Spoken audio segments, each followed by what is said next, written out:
Today, I'll be speaking with Dr. Iain McGilchrist, who is perhaps best known as the author of The Master and His Emissary, The Divided Brain and the Making of the Western World.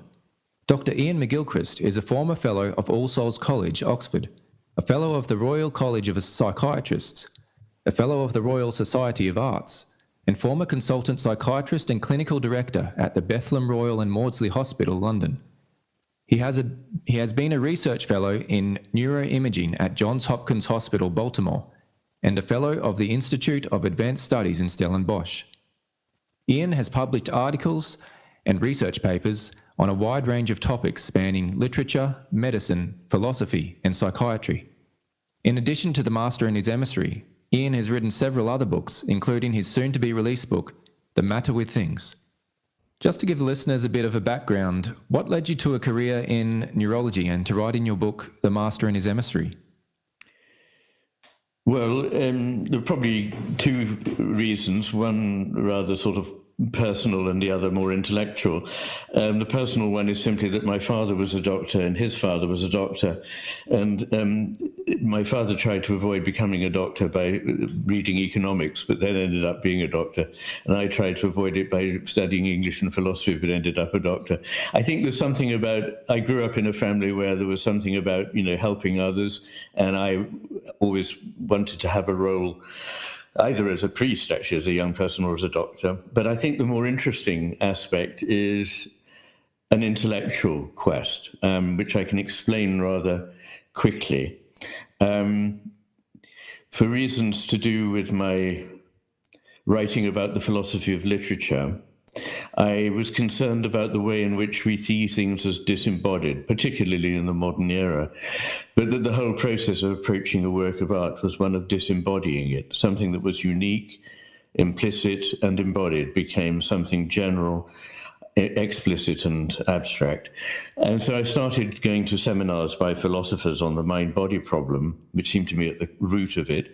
And I just found the philosophers were much too disembodied in their approach to the question.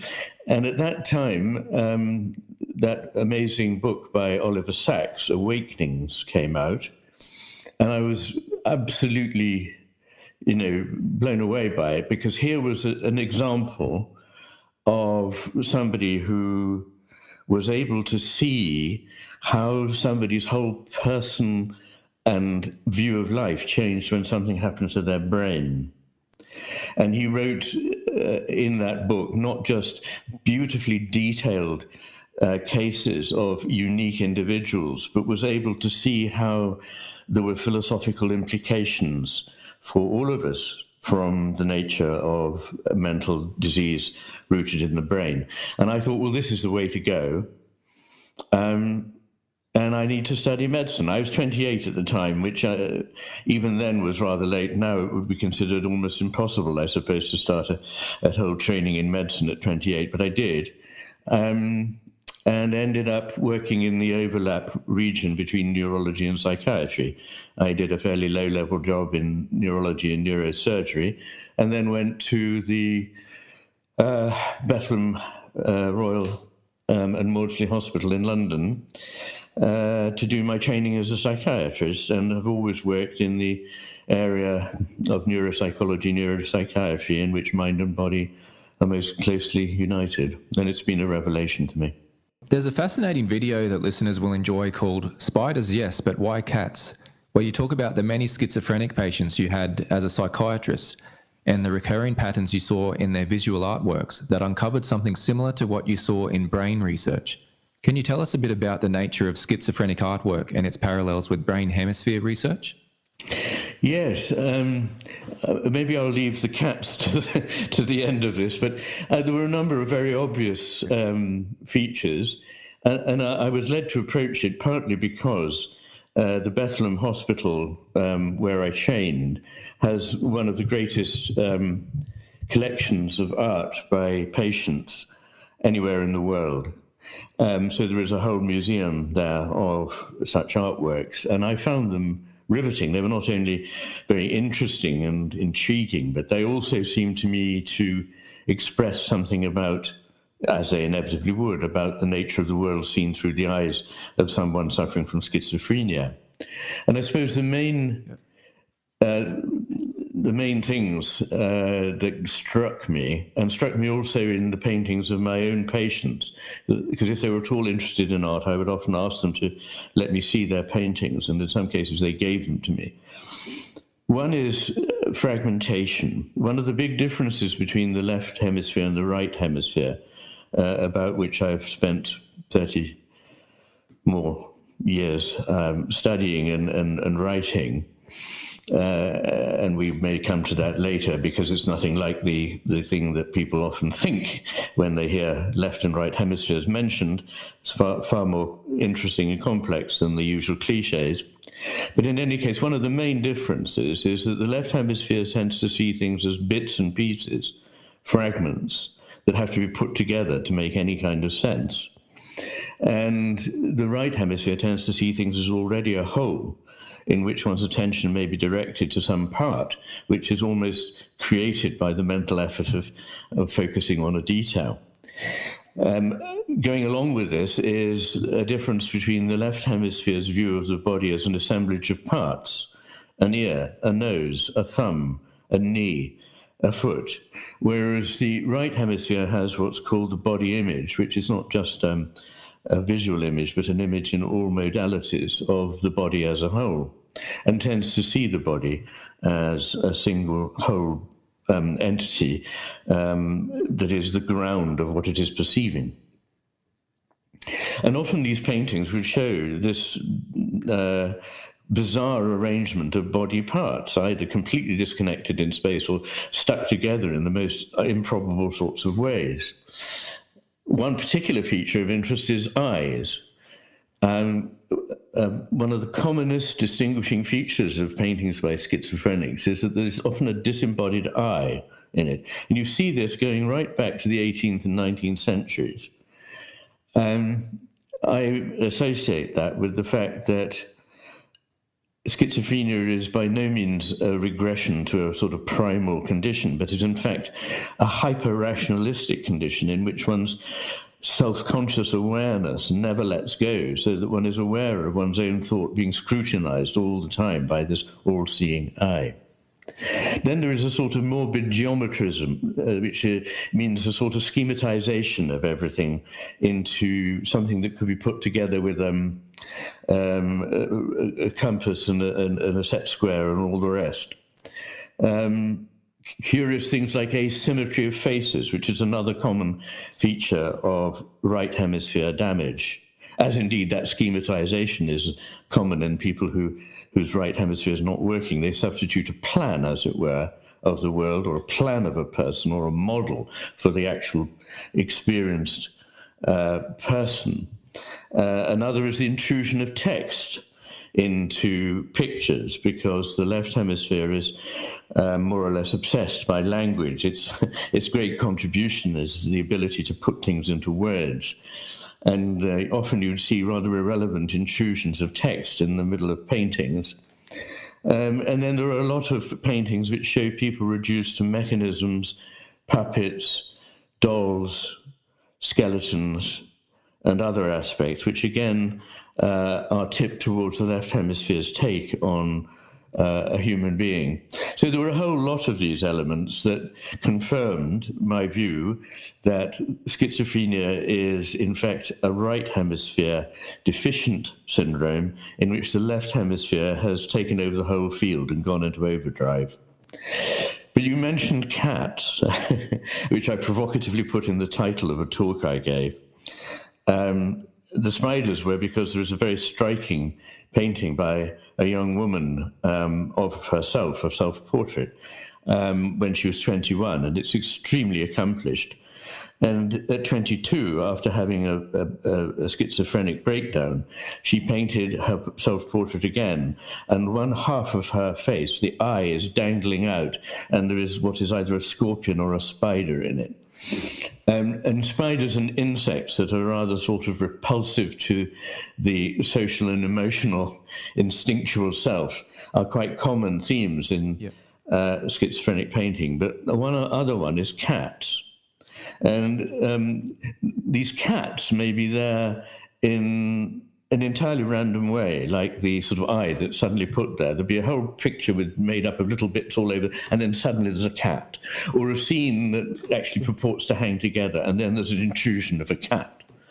And this goes back again to the 18th century, to some of the very first paintings by people with schizophrenia that we have, an obsession with cats. And this gelled quite nicely with my clinical experience, because I had a patient at one stage who made national and possibly international news by climbing into the lions enclosure at Regent's Park Zoo in London and was horribly mauled. But he was obsessed with cats and talked about an imaginary creature, a pet cat of his. And you get things like Louis Wain, a painter that quite a lot of people know because his paintings have been turned into rather sort of cute cards of cats sort of dressed in sort of late 19th century dress and sitting at table having parties and so on. But as his schizophrenia got worse, these figures became more and more geometric, more and more broken down, more and more over-detailed. Fascinating, actually, the whole thing. Yeah. Wow, that's amazing. And the correlation between the Toxoplasma gondii parasite, which can only reproduce in cats, and various mental illnesses such as schizophrenia has led some scientists to draw the association between the domestication of cats and the prevalence of schizophrenia. Do you think there's some link between the Toxoplasma gondii parasite and the appearance of cats in schizophrenic artwork? It's a marvelous question, and the answer can only be speculative, of course. You're referring to the work of E. Fuller Torrey, an American psychiatrist who has researched this subject in some depth and has shown that from a point of view of epidemiology, the presence of cats in the household where either the mother, when pregnant, had the future patient in her womb, or in the childhood home where the child grew up, there were more commonly cats than in those that don't. Now, of course, this doesn't mean that you must get rid of your cat if you've got children or are pregnant, but there is a very small but nonetheless statistically significant correlation. And there is a mechanism which can be understood in terms of the T. gondii parasite. It's an interesting parasite because it infects rats, and it is then picked up by cats that eat the rats. And this parasite has a fascinating tendency to make rats lose their normal fear of cats. So instead of running away when they see a cat, they will even approach or seek out cats. The cat then, of course, eats the parasite, and the parasite is now in the cat, where it can flourish. And incidentally, it can from there be passed to humans. Now, if there's a connection between the way in which this parasite can make rats do its bidding and change their instinctual behavior in order to get it into the cat, I'm wondering if it could actually be possible that it could alter the human attention to cats. There's something in it that maybe suggests that there's an affinity with cats.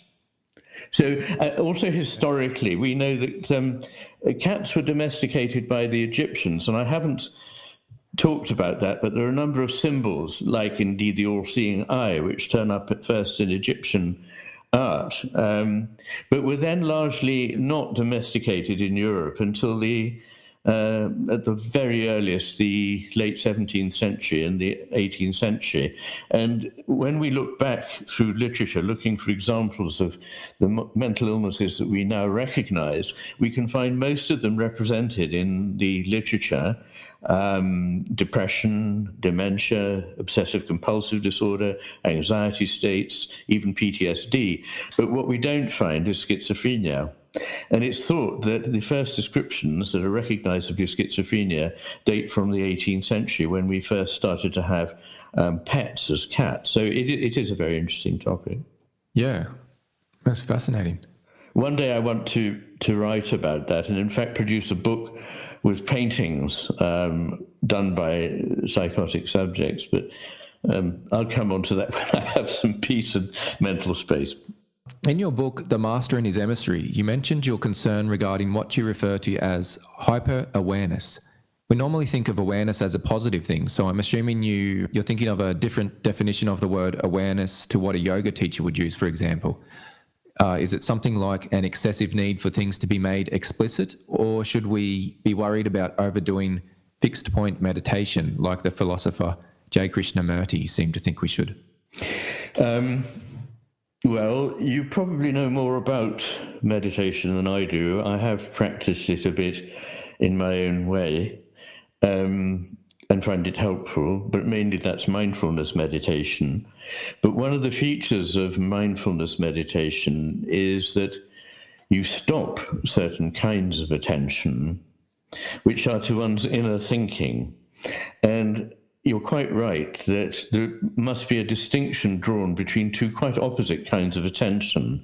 One is a kind of self-scrutinizing attention to the contents of one's mind, and the other is an awareness turned outwards towards the world without making judgments or formulations in language. So these things are almost mutually exclusive. And what concerns me is the way in which in the modern world, everything that is actually best understood implicitly is being yanked into the focus of a very diminished, analytic, explicit tendency to take it to bits and see whether it can really be made to stand up to a certain kind of purely rationalistic understanding. Now, the trouble with that is I'm a great believer in reason, and I've used it a great deal, as people point out, in arriving at the conclusions that are in my books. But I also accept that reason doesn't encompass everything, and that if you rely entirely on things that can be made explicit in language and argued about in a rationalistic way, we will lose awareness of some very important things. It's not at all a sort of new agey perception that this is hard neuroscience, that the unconscious can take into account far more strands of information, balance them and weigh them properly than can one's hyper-conscious intellect. It can only take in two or three things, really, and tends to exclude the rest. So there are very hard, logical, rational, neuroscientific reasons for not being caged in, if you like, by what our minds can explicitly accept and argue about. So that's the kind of hyper-awareness that happens in schizophrenia. The eye that's scrutinizing the mind is a sort of a horrible hall of mirrors in which the mind is eating itself, really. It's scrutinizing itself and paralyzing itself, so that the simplest things that need to be done without thinking have to be thought out. So you get patients with schizophrenia and indeed patients with right hemisphere damage finding that they have to think through the steps that are involved in doing something that would have otherwise been an entirely intuitive act, like simply putting one foot in front of another to walk. This is reminding me a little bit of a book by Chogyam Trungpa called Cutting Through Spiritual Materialism, where he talks about people doing meditation the wrong way and thinking it's kind of like being Big Brother, watching over yourself all the time, or watching yourself like a cat. He actually uses that analogy as well. So it's an interesting connection there. It is, and that's why in Zen, which is a philosophy, or perhaps more properly an anti-philosophy, that I very much admire and gel with, it's said that when you think you've got it is exactly the time when you haven't. That it's when you don't know whether you're practicing it that you are. And this is not just a Zen insight, but is one that is common to most spiritual traditions across the world. and is present indeed in Christianity, in particularly the mystical tradition, but also in St. Augustine. Yeah. Meister Eckhart would be another one that gets Meister that Eckhart, Christianity. and I gather from reading your new book, on which I must congratulate you, I must say, that you are as big a fan of Meister Eckhart as I am, which is lovely. Yeah, medieval Christianity. Your upcoming book, The Matter with Things, is on roughly the same topic as my own soon-to-be-released book, Existential Questions. And amongst other things, I believe each of us are writing about the trouble that comes with carrying reductionist thinking over to existential questions where it doesn't necessarily belong. And I wanted to ask you if you can share your thoughts on the following. There's a Robert Shaw quote: "You don't see something until you have the right metaphor to perceive it," unquote. It seems to me that people reduce themselves and their brains to machines or computers because that's all they have a concept of, and they don't realize that they're thinking metaphorically. It can be useful to think in this way when doing reductionist forms of science, which are basically the ones that pay. But then they carry that thinking over to existential questions and dehumanize and torment themselves. But as the physicist Sir Roger Penrose has pointed out in his book, The Emperor's New Mind, the brain does not work like a computer. For one thing, a computer cannot process meaning because it would need one instruction for why the thing is meaningful, then another to explain what is meant by meaningful, and so on ad infinitum. Then, some people, claiming to be promoting a so-called spiritual view, try to get around this with slightly more inspiring sounding metaphors, like the holographic universe idea, but still, they don't seem to realize that what they're doing is using metaphor to create a mental model of reality rather than looking at directly at reality. Of all the machines we've invented, the hologram does the best job of imitating reality, but it is still mechanistic and still not quite like reality itself. So why form a mental model at all? Can we go beyond this approach to resolving existential questions? You raise a number of very good questions or points of discussion there. Starting from the end of what you said, I don't think that we can avoid a metaphor. I think that our understanding of everything is inevitably metaphorical. I think when we say that we understand something, what we mean is, I see it's like something else that we already think we understand. So all the time we're trying to see how to fit whatever it is we're coming across into a pattern that we recognize in the world already. Which means that certain things, certain spiritual things, and certain theological concepts are almost impossible to grasp because they're not quite like any of the normal everyday models that we have. That's their peculiar quality. And trying to fit them into a mechanistic model simply won't work. So I don't think we can avoid a model or a metaphor.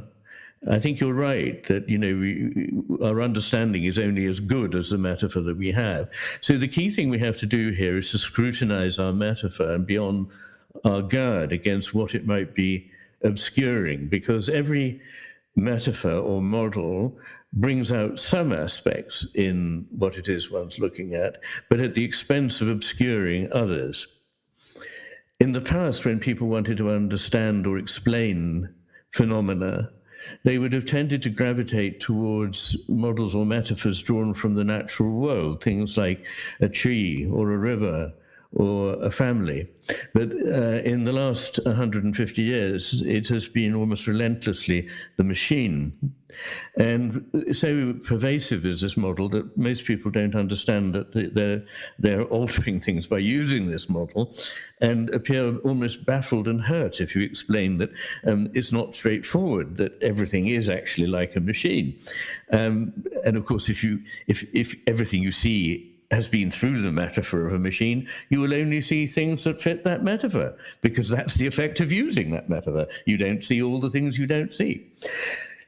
So I don't think we can say we can't use a metaphor. We need to be very careful of how we use it. And I also think that while it's quite true that we can't know anything ever for certain. We can, of course, in fact, we couldn't live at all if we didn't, make discriminations between things that are more probable, more likely, more convincing than others. And we do so by using a number of faculties together: our imagination, our judgment formed of experience, our intuitions, as well as reason, and as well as scientific experiment. All these things are very important in illuminating aspects of the world. But what I think has happened in my lifetime, particularly, is that this mechanical model has been applied and is being applied acceleratingly to every aspect of life in a way that is enormously limiting and damaging. So the last thing I wanted to do before I popped my clogs was to get down on paper. I mean, don't worry, I'm not making any plans to go right now. But I wanted to make as clear as I could arguments why the way we're looking at the world is enormously impoverished. And I think that the machine model is intellectually very simplistic. It's naive. It's damaging to our understanding. It's also damaging to us morally. It's not just neutral, but I think has a bad effect on how we treat the world, meaning the natural world, one another, our own history and our personalities and personal relationships in society.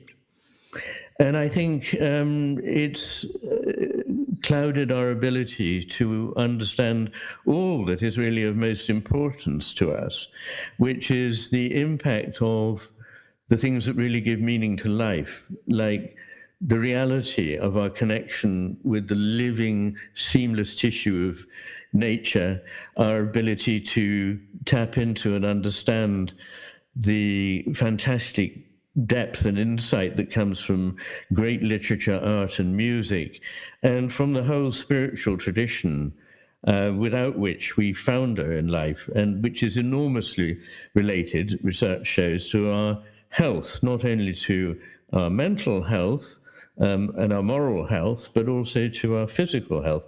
So that actually belonging to a group of people who get together for spiritual purposes produces more drastic impacts on heart disease, cancer, stroke, and so on, as well as on depression and anxiety, ability to cope with crisis, making good decisions, not getting involved in drugs or crime, than any other government project. So, I mean, I just put that in there because it's one aspect of what we're missing. And the connection with nature is another, that we have now an enormous literature on the impact of just spending time in nature peacefully, switching off one's machines and being present to the world that is living around one. And in The Master and His Hemisphere, at the end, I talk about the impact of the social aspect of this, that when we see ourselves as atomistic and individualistic, we make very bad decisions for society and civilization, but we also make very bad decisions for our own happiness and health. Yeah. Well said. Do you think that interacting with computers so often can cause some people to start thinking like computers? For example, an obsession over slotting people into categories?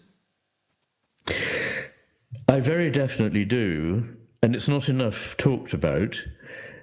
In some ways, the more immediate problem is the one we don't see. It's not so much that computers are becoming like people, they'll never succeed very much in that, but that people are becoming like machines. Yeah. And I notice it, unless one is on one's guard against it, I notice it having its inevitable impact in my own life. So I want to do something as simple as interact with my bank, or interact with the Royal College of Psychiatrists, or something like this. And in order to do so, there are various things that have to be answered, yes or no, in certain, you must tick this, and you can't move on until you've ticked one or other of these things. And there's never a box for my position, which is, well, it depends. on what day you ask me, in what circumstances, in relation to whom, what else is going on.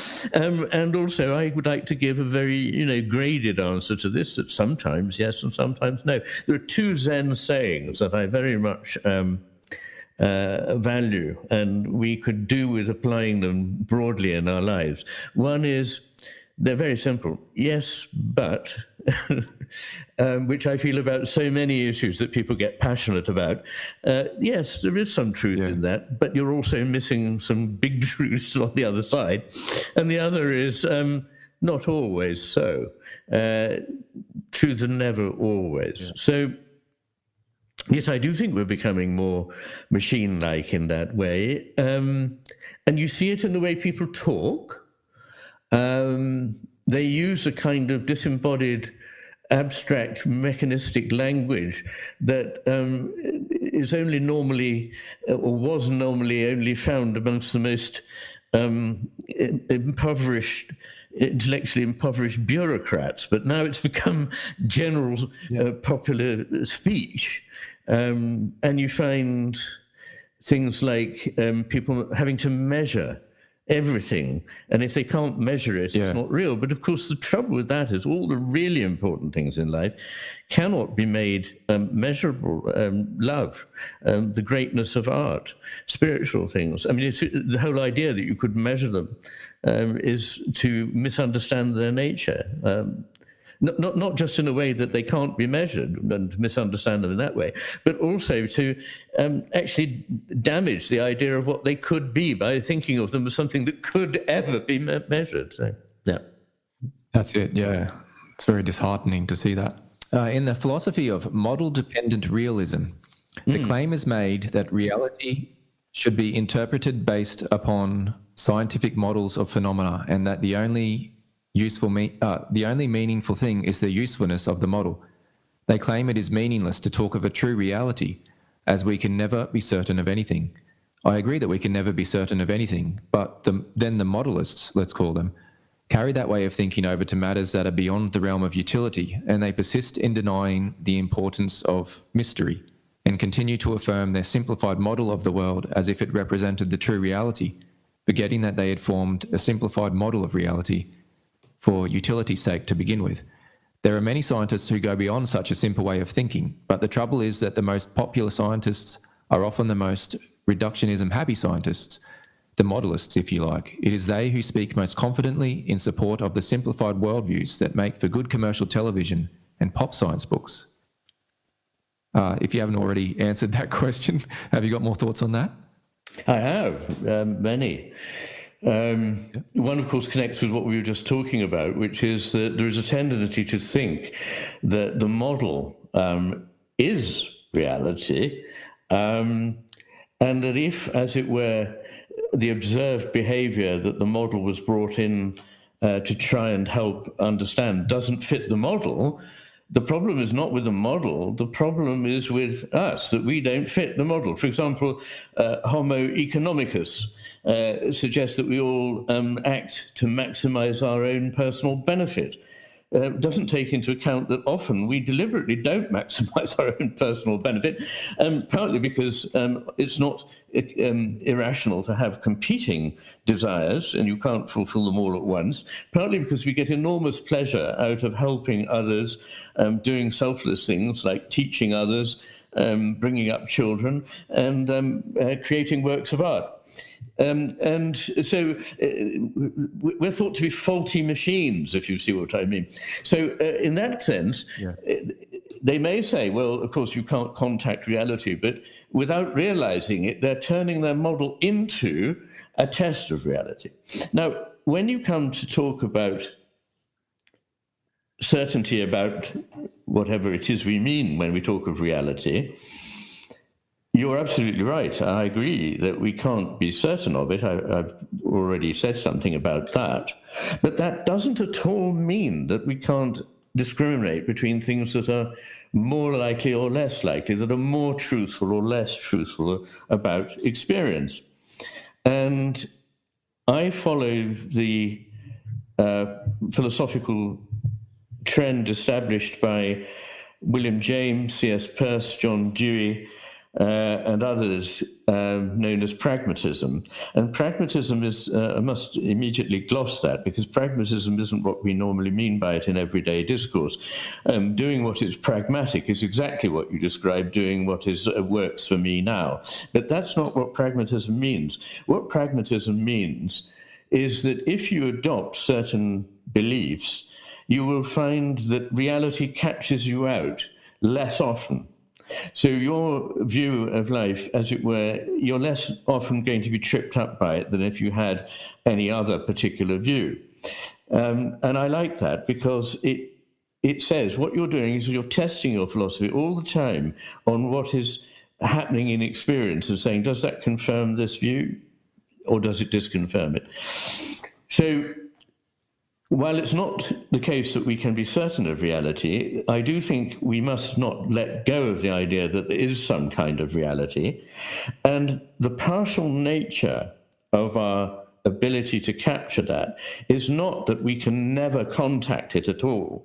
It's not that we're in a hermetically sealed room with no windows on the world, watching a representation on a screen, and this is the best we can get in terms of contact with the world.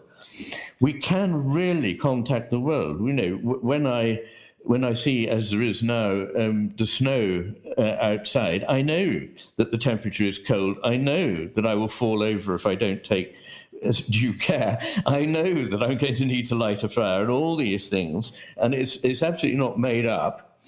But so the partial nature of our knowledge is not that we only partly get to reality, we get to it all the time. When I taste chocolate, that really is the taste of chocolate. It makes no sense to say, well, it's just a representation of the taste of chocolate. There is no other kind of taste of chocolate. But it is only partial, because we can only see what we can see from this particular place we're standing.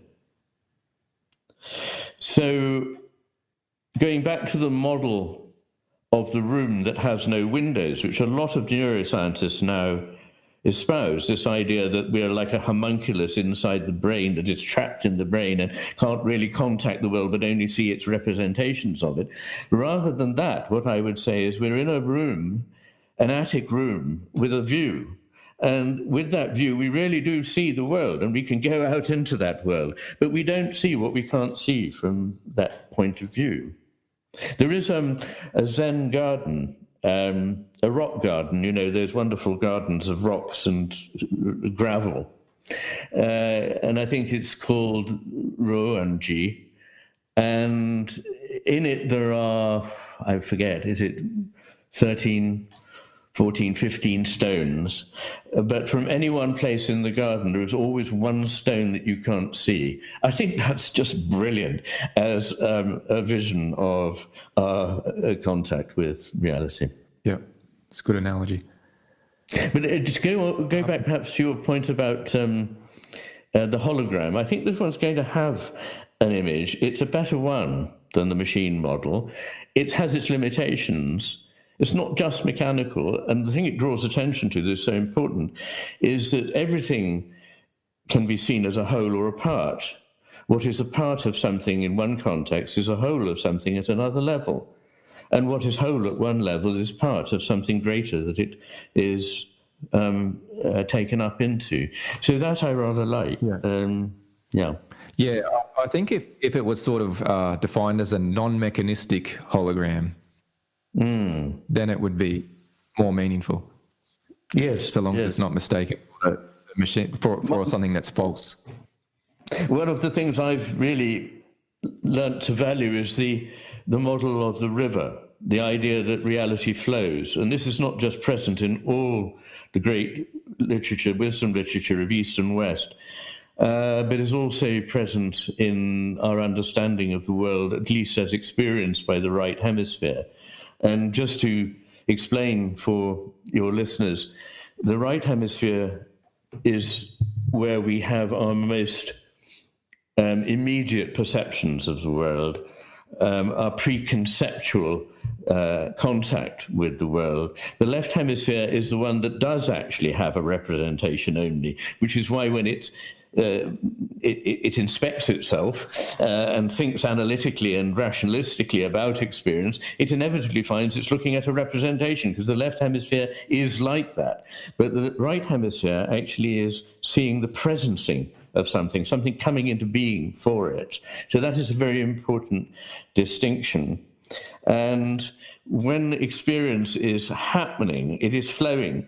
But when it is represented, the flow cannot be represented. It becomes digital. It becomes sliced, as an old cinefilm is. There isn't any movement in it any longer. There is no seamlessness. There's just one image after another, one point after another, following very rapidly. Now, that may sound like, yeah, well, that's a very small distinction. It doesn't really matter because it looks like it flows. But actually, in that observation is a whole philosophical world, the importance of which I can't begin to go into right now. But well, it's in my book if people want to know more. Yeah. And when is your book coming out, The Matter with Things? Well, the trouble with it is that it's very, very, very, very long. And I was contracted to write a single book that could have been up to as long as The Master and His Emissary. But in writing what I wrote, I found that I had to go into so many subjects that it's ended up being 3 times as long and can't really be published as one book. So my publishers are bravely grappling with it now, and I don't know what the outcome will be. But I don't think it'll be coming out anytime very soon, because it's such a colossal task to...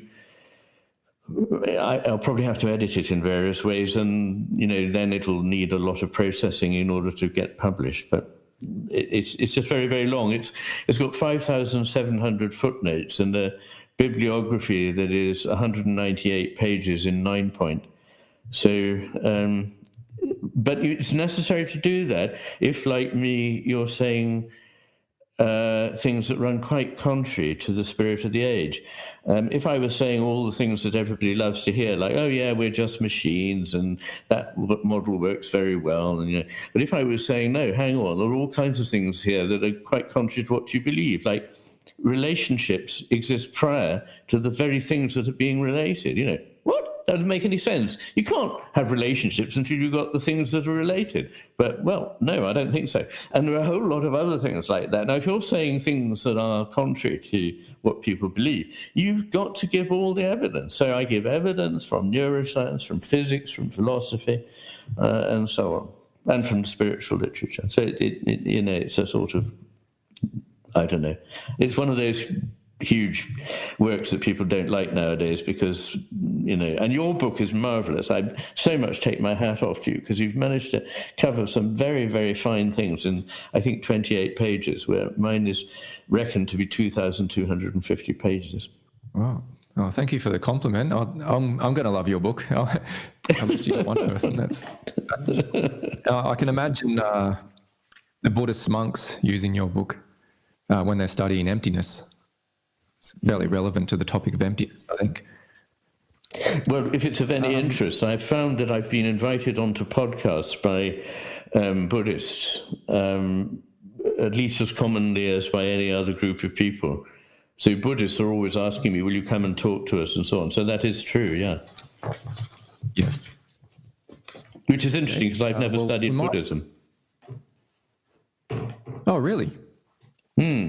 Okay. Yeah, that is interesting. I just find that I'm a natural-born Buddhist. Okay, yeah, that's it. Okay. Well, we might wrap it up there. Dr. Iain McGilchrist, it's been fascinating talking to you. I really appreciate you coming on the podcast today. We've got links in the description to point listeners to your web pages and books. Excellent. Your new book will be called The Matter with Things, and I hope listeners will head over to channelmcgilchrist.com to check out the web community you're developing there. I hope we can talk again in the future, Iain. I look forward to that enormously. And good luck with your book. Thank you. You too. Thanks for coming on. All right. Bye. Bye-bye.